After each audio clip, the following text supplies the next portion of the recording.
crocheteiras e crocheteiros do meu coração!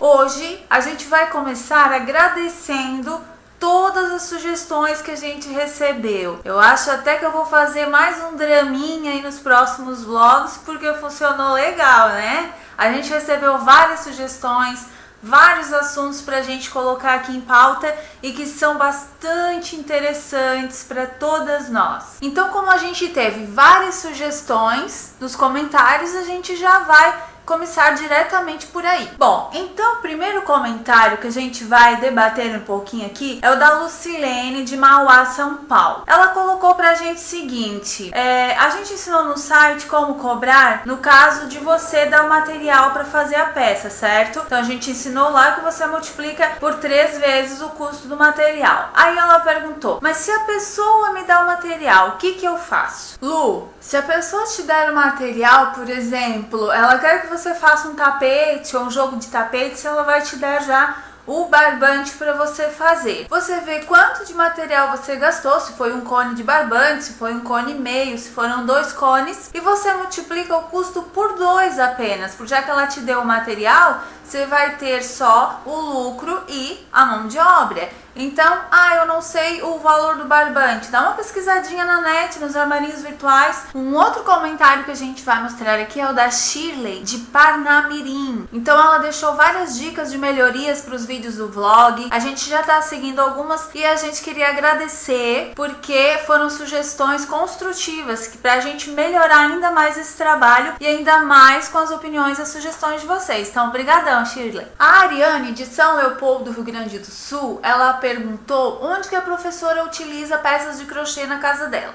Eu uso algumas peças lá em casa, então eu uso embaixo da TV, como você pode ver aqui, eu uso uma toalhinha de centro com flores. Eu utilizo também o caminho de mesa no aparador da entrada e também na mesa de jantar uma toalha de centro, um centro de mesa em crochê floral. Então são algumas dos locais onde eu utilizo na minha casa peças de crochê, tem mais, mas esses foram apenas alguns exemplos, mas aí vai da pessoa. A pessoa coloca toalhinhas, conjuntos de toalhinhas em cima da geladeira, do fogão, do micro-ondas, capas de crochê nos eletros. Então aí vai da sua escolha, do seu gosto. A Maria Lisete, de Curitiba, Paraná, ela perguntou pra gente de onde vem a nossa inspiração. Tendências do que está se usando no momento, de tipos de fios que estão na moda, como esses que a gente apresentou no último vlog, de coisas atuais que está se usando no momento. E também, e principalmente, das sugestões que a gente recebe de vocês pela caixinha de sugestões. Então, lá pela caixinha a gente recebe diariamente inúmeras sugestões. Então, o que a maioria vai pedindo, o que a maioria tem interesse em aprender, a gente vai publicando no site e vai criando as peças com base nas sugestões. Então a gente tem muito e conta muito no site a participação de vocês. Seria aí as principais fontes de inspiração para nossa equipe. A nossa amiga Renata Moura, de Natal, Rio Grande do Norte, ela pediu para que a gente postasse mais imagens do que a gente fala. Então, Renatinha, você vai ver nessa postagem, nesse vlog de hoje, que a gente procurou atender a sua sugestão, colocando mais imagens, ilustrando mais o que a gente está debatendo aqui e o que a gente vai debater futuramente nos próximos vlogs. Então, valeu a sugestão. Então, o primeiro tema que a gente vai falar é sobre a lavagem e a conservação das peças, principalmente de crochê. Essa foi uma sugestão da Ivanilda, de São Paulo, a gente achou bem interessante e a gente fez umas fotinhas ilustrando como a gente costuma fazer aqui a lavagem e a conservação das peças. Então, a primeira dica: lave com água fria. Veja que a gente coloca aqui numa bacia com um pouco de água fria, a gente coloca, mergulha a peça dentro e a gente lava dessa forma. Você deve lavar a peça com sabão neutro, então você esfrega um pouquinho de sabão neutro, só que você procura não esfregar muito a peça em si. Você vai pegando um pouquinho da peça e você vai dando uma esfregadinha, mas não tão forte, porque pode danificar o trabalho. Você pode também deixar em molho, pode deixar de molho por 15 minutos na água fria, lembrando, só com sabão neutro, você não vai colocar ali alvejante, você não vai colocar ali sabão em pó, senão isso vai manchar a peça e vai estragar totalmente. Então é muito importante que você lembre disso. Agora a gente mostra para vocês a forma de torcer. Então veja que dessa forma é errado. O modo correto de você torcer é dessa forma. E Juliana, como é que eu faço para secar a peça de crochê? Jamais estenda a peça no varal. Ela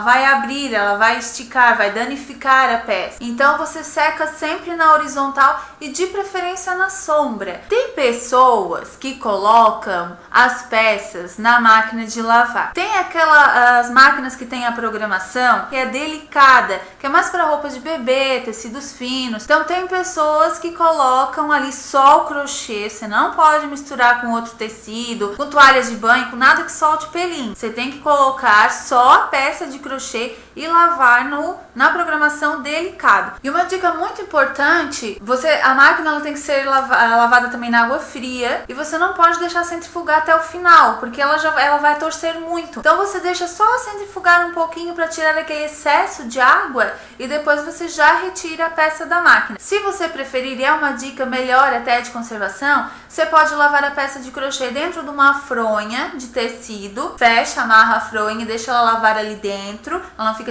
em contato direto com água. Ou você pode lavar naqueles saquinhos que são especiais para lavar lingerie, então você pode colocar naqueles saquinhos também e lavar lá dentro. E como é que eu faço, Juliana, para guardar as minhas peças de crochê e de tricô e conservar para que elas não amarelem, para que elas durem por bastante tempo, né? Tem duas opções. Tem pessoas que guardam em saquinhos plásticos. Então aqueles saquinhos plásticos que você compra em supermercado, particularmente eu utilizo para guardar carnes, coisas no refrigerador. Você pode pegar aqueles saquinhos maiores de plástico transparente, colocar ali a sua peça e guardar uma peça em cada saquinho. Ou tem aqueles saquinhos que você pode fazer em casa ou mandar numa costureira fazer com TNT. Você encontra em livrarias, papelarias por metro. Então o TNT ele custa na base de R$1,20, R$1,40 por metro. E você pode fazer saquinhos de TNT e guardar ali dentro também, porque assim ela areja, né? Pega um arzinho que ele é cheio de porinhos e ao mesmo tempo ela não vai amarelar. E você pode colocar dentro dos saquinhos aqueles sabonetinhos de cheirinho, se você tem preferência. Mas você coloca não sabonete direto na peça, você coloca também num saquinho para que ele não fique em contato direto com a peça e não acabe manchando. Agora a gente vai falar da sugestão da Alessandra de Angra dos Reis. Ela queria saber, ou seja, ela queria que a gente explicasse as diferenças entre chale, estola, entre echarpe, cachecol. Então a primeira peça que a gente vai mostrar para vocês é o chale. O chale geralmente ele é feito de crochê, de tricô e ele tem o formato triangular. A gente tem uma peça no site, como você pode ver aqui na foto, e geralmente ele vem com franjas também, caracteriza bastante o chale porque ao redor dele são aplicadas franjas, então dá um toque a mais no acabamento dessa peça. A segunda peça,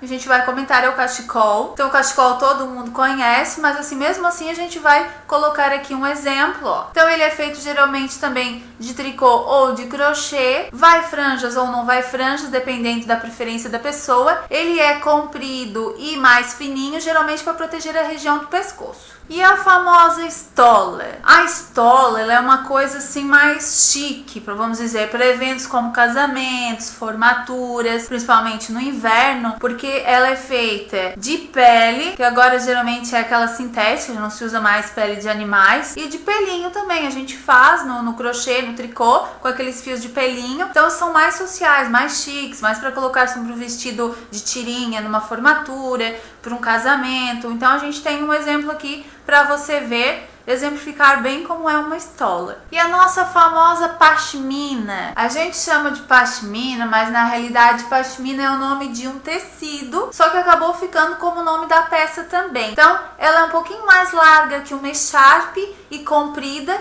e aqui você vê algumas maneiras, alguns modos de usar a pashmina. Nós temos ainda a echarpe. Então a echarpe geralmente ela é retangular, como uma pashmina, porém ela é mais estreita, mais larga que o cachecol, mais estreita que a pashmina. Ela pode ser feita tanto de tecido, quanto ela pode ser feita também de crochê, de tricô, que é o nosso caso. Aqui você vê um exemplo, a gente tem no site também ensinando a fazer uma echarpe. Você vê o modelinho aqui e uma maneira de você usar a echarpe. E por último, porém não menos importante, o lenço. Então o lenço, ele pode ser de seda, ele pode ser de outro tecido, ele pode ser de crochê, de tricô. Na nossa opinião, ele fica meio pesadinho. Então no crochê a gente tem um exemplo aqui para vocês, a gente tem um lenço. Então ele geralmente ele é triangular, pode ser com franjas ou sem franjas, é amarrado no pescoço. Então teria o mesmo formato de um chale, só que bem menor, e aí colocado na região do pescoço. O chale ele protege mais as costas e o lenço já é mais amarrado no pescoço. E uma sugestão que a gente achou muito importante também foi a sugestão da Andréia de São Paulo. Ela pediu pra gente o que fazer para evitar tendinite, lesão por esforço repetitivo também, alerta. Então a tendinite, ela é o que? Ela é uma inflamação nos tendões, nos ligamentos. E o aler, ela é uma lesão por esforço repetitivo,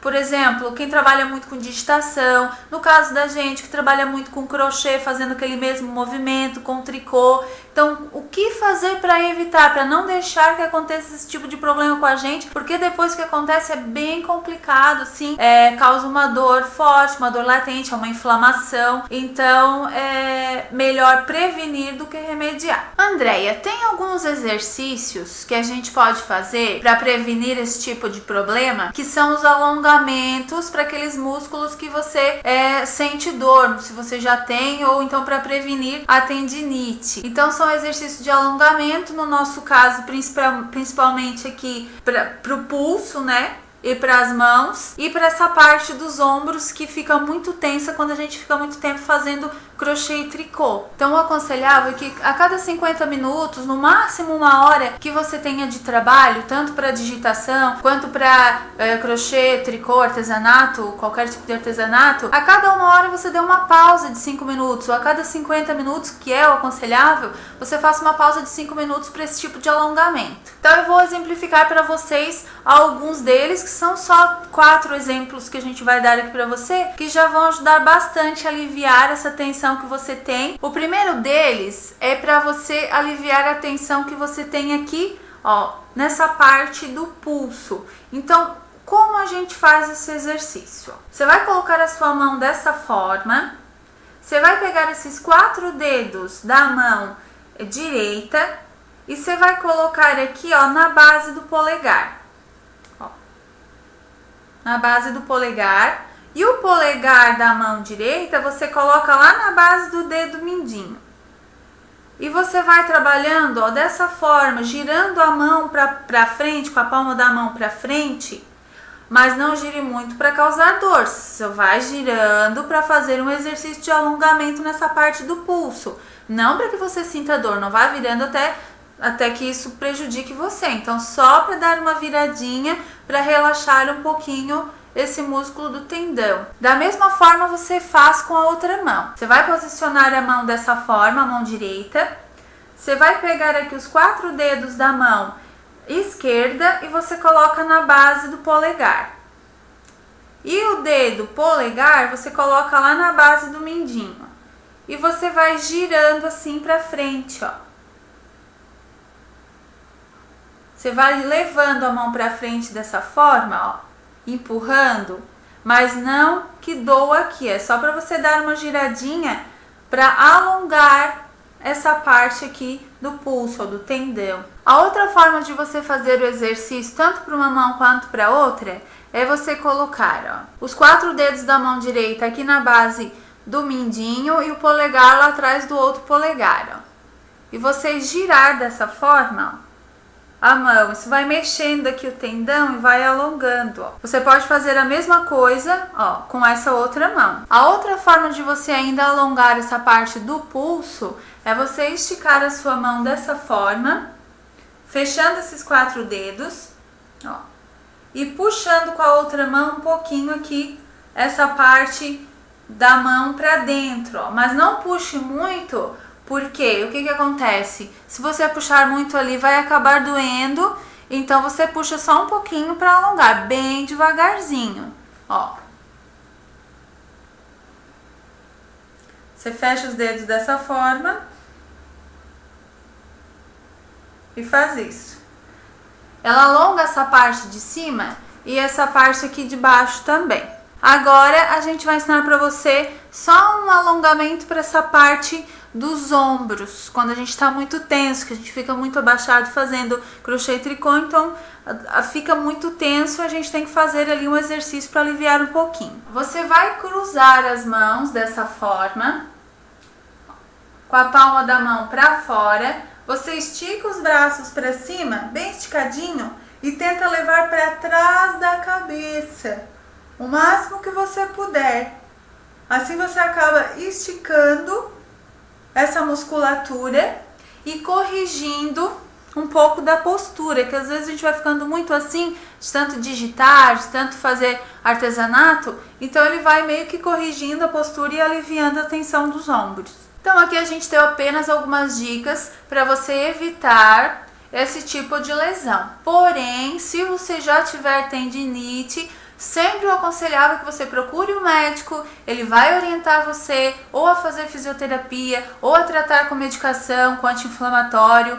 Então, esses são alongamentos para quem não tem, para quem só sente uma leve tensão, às vezes uma dorzinha, mas para quem já tem aquela dor mesmo de tendinite que não passa, que você não consegue ficar 20 minutos fazendo crochê ou tricô, você procura um médico, ele vai aconselhar qual o melhor tratamento para você. E agora, meninas e meninos, a gente vai para aquela parte divertida, que é a parte do sorteio do plano semestral. Então, a sorteada de hoje foi a nossa amiga Ivanilda Rodrigues de Oliveira, de Recife, Pernambuco. Então, amiga, você acabou de ganhar um plano semestral. Então, parabéns, Ivanilda. A gente vai mandar as informações do seu acesso pro e-mail que você deixou lá no comentário. Então, pra quem sentiu falta do fofinho do Ted, desse dengozinho, ó, ele tá aqui pra dar um oi pra vocês, ó. Olha que dengoso, olha, eu tava dormindo. Dá um oi pras meninas ali, pros meninos, ó. Ele quer dormir, ele é assim do minhoquinho. Quem é que não abre aquele sorriso depois de ter um chameguinho assim, né, gente? Bom, por hoje é só. A gente debateu vários assuntos super legais. A gente se despede aqui e até o próximo encontro. Tchau!